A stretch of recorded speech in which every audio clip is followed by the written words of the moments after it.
Las cuatro nobles verdades. Las cuatro nobles verdades es la esencia de las enseñanzas de Buda. Cada vez que un Buda aparece en el mundo, él descubre y revela estas cuatro verdades que han permanecido ocultas por mucho tiempo. Las enseñanzas de Buda son vastas, sin embargo, todo lo que Buda enseñó está incluido en estas cuatro verdades. En realidad, no hay nada capaz de ser conocido fuera de estas cuatro verdades. Fue en el momento de su iluminación, hace más de 2500 años, que Buda realizó estas cuatro verdades. Estas verdades son eternas, es decir, siempre existen independientemente de la existencia de Buda. Estas verdades no son creadas por Buda, son simplemente descubiertas por él. Las cuatro nobles verdades son tratadas en numerosos lugares del canon Pali. Hay dos discursos que merecen ser destacados. Uno, el discurso de la puesta en movimiento de la rueda de la doctrina y el discurso de los cuatro fundamentos de la atención. El primer discurso, impartido 2 meses después de la iluminación, es particularmente relevante debido a que representa la primera exposición de la doctrina de Buda. Este discurso, Buda expone al grupo de 5 discípulos estas cuatro verdades y declara haberlas descubierto por sí mismo. El gran discurso de los cuatro fundamentos de la atención de fuente canónica acerca de la práctica de la meditación. Aquí Buda explica en detalle cada una de las verdades desde la perspectiva de la meditación budista. Definición de los términos. Buda apareció en el mundo hace más de 2500 años y utilizó la lengua Pali para comunicar sus enseñanzas. El Pali fue el idioma vernáculo de la región de Magadha, en el norte de la India, donde Buda predicó por 45 años después de la iluminación. Después de la muerte de Buda, sus discípulos preservaron las enseñanzas oralmente por aproximadamente 5 siglos. En el primer siglo antes de la era cristiana, las enseñanzas se registraron en hojas de palma en la isla de Sri Lanka. Las enseñanzas que poseemos hoy en día provienen de esta transmisión, sin interrupción a través de los siglos por parte de los discípulos monásticos. Es necesario advertir al lector desde el comienzo que los términos de Pali que Buda utilizó en los discursos en general no poseen una traducción exacta equivalente en las lenguas de Occidente. Por lo tanto, cuando se realizan traducciones del original Pali, es aconsejable mantener los términos originales como punto de referencia. De esta manera, uno puede acceder al significado correcto de los términos en su propia lengua, manteniendo los términos originales. Por ejemplo, el término Pali, dukkha, generalmente se traduce como sufrimiento o dolor. Sin embargo, dukkha tiene un significado mucho más amplio que sufrimiento o dolor. Sufrimiento o dolor son las traducciones más aproximadas. La verdad en el budismo no es necesariamente deber saber algo sublime, bueno o noble.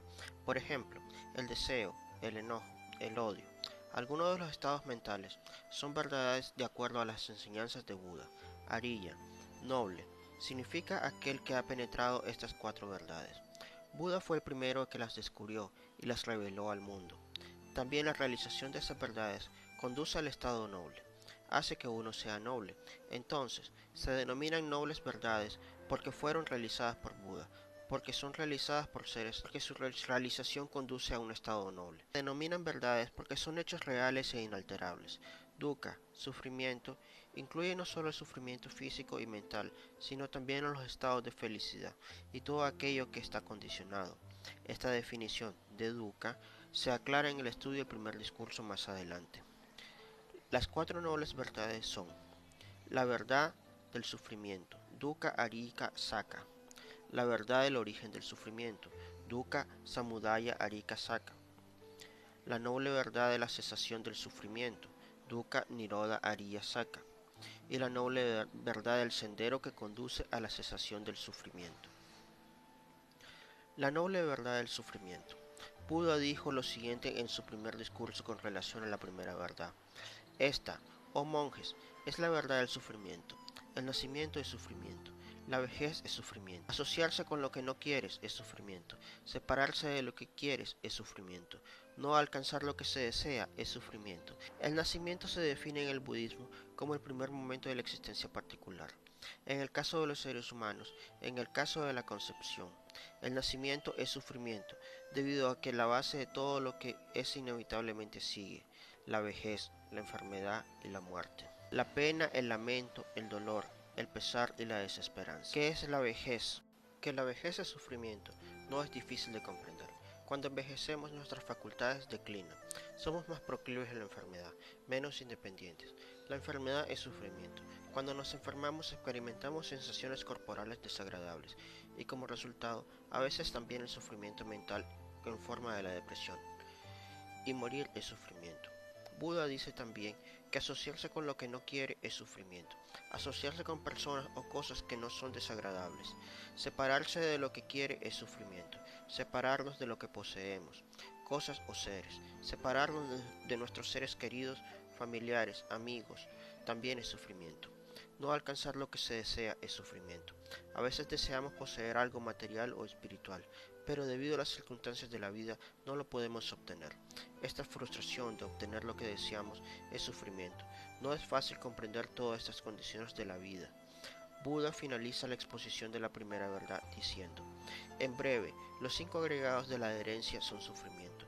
Los 5 agregados son todo lo que nosotros decimos. Es importante comprender que cuando Buda expone la verdad del sufrimiento, primero utiliza términos convencionales tales como el nacimiento, la vejez, la muerte.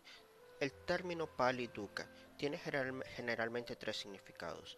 Dukkha, dukkha, literalmente sufrimiento, sufrimiento. Uno de los significados de la repetición de la palabra en Pali, es decir, dar énfasis. Dukkha, dukkha, es el sufrimiento real como el dolor físico o dolor mental. La enfermedad, la vejez, la muerte están incluidos en este tipo de sufrimiento. Viparinama dukkha, sufrimiento como cambio. Aquí se incluyen los estados de felicidad. No porque los estados de felicidad en sí mismos sean su transitoriedad. Saka dukkha, sufrimiento de lo condicionado. Cuando Buda dice que los 5 agregados en la adherencia son sufrimientos, se está refiriendo al sufrimiento de lo condicionado, al sufrimiento de aquello que es el producto de las causas. Los 5 agregados son producto de causa y son condicionados, y todo aquello que es condicionado es sufrimiento. De acuerdo al budismo, todo lo condicionado está sujeto al surgir y al cesar. No hay nada que uno pueda hacer para detener este proceso de surgir y cesar. Existe la idea equivocada entre algunos occidentales que el budismo es pesimista. Esto se debe al hecho de que no comprender estas diferentes dimensiones del término Pali Dukkha. Pesimista u optimista es una actitud con relación a las cosas. El budismo no es pesimista, sino realista. La verdad del sufrimiento es solo una de las 4 verdades. 2. La noble verdad del origen del sufrimiento. La segunda noble verdad es el deseo. Esto es lo que Buda dice en su primer discurso. Esta, oh monjes, es la verdad del origen del sufrimiento. Es el deseo que produce nuevos renacimientos que acompañados con placer y pasión encuentran nuevo deleite. Ahora, aquí, ahora, allí. Es decir, el deseo por los placeres sensuales, el deseo por la existencia y el deseo por la no existencia. De acuerdo con el budismo, el sufrimiento es debido al deseo y no a la disposición de un ser supremo. El deseo por los placeres sensuales significa deseo por los objetos de los sentidos tales como objetos visibles, audibles, olfativos, gustativos, tangibles y mentales. El deseo por la existencia significa el deseo por la continuación de la existencia del ciclo de renacimiento y muertes. Samsara.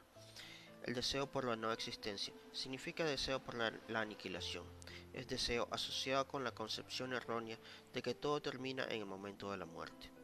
El deseo, de acuerdo al budismo, es una fuerza tremenda que tiene la potencia de crear renacimientos una y otra vez. Es debido a que este deseo que los seres realizan acciones, buenas o malas, y cuando hay acciones acumuladas hay efectos. En otras palabras, es porque realizamos acciones en el pasado que existimos en el presente. Y siempre y cuando existe una acumulación de acciones habrá renacimientos en el futuro. Por lo tanto, el origen del sufrimiento presente es el karma que realizamos en el pasado. De acuerdo con la doctrina del origen condicionado, el deseo está condicionado por la sensación agradable, desagradable o neutral. Cuando hay sensación agradable, uno desea poseerla. Cuando hay sensación desagradable, uno desea lo opuesto. La sensación neutral es igual que la agradable. Y cuando hay deseo de adherencia, una forma más intensa de deseo. Cuando hay adherencia, hay existencia. Cuando hay existencia, hay renacimiento. Y cuando hay renacimiento, hay vejez y muerte. Hay una forma más gráfica de explicar la segunda verdad. Cuando uno tiene apego a algo o a alguien y lo pierde, uno sufre. El sufrimiento que uno experimenta no es debido a la pérdida, sino al apego que uno tiene hacia algo o alguien. Piense acerca de los miles de seres humanos que mueren diariamente. Difícilmente uno experimenta gran sufrimiento por la pérdida de estos seres. Sin embargo, cuando uno de estos seres está ligado afectivamente a nosotros, uno experimenta sufrimiento. Esto es debido al apego o deseo. La noble verdad de la cesación del sufrimiento. La cesación del sufrimiento es la erradicación de las impurezas mentales. Solo cuando uno ha erradicado las impurezas de la mente, uno ha puesto fin al sufrimiento. Buda dice lo siguiente: esta, oh monjes, es la noble verdad de la cesación del sufrimiento.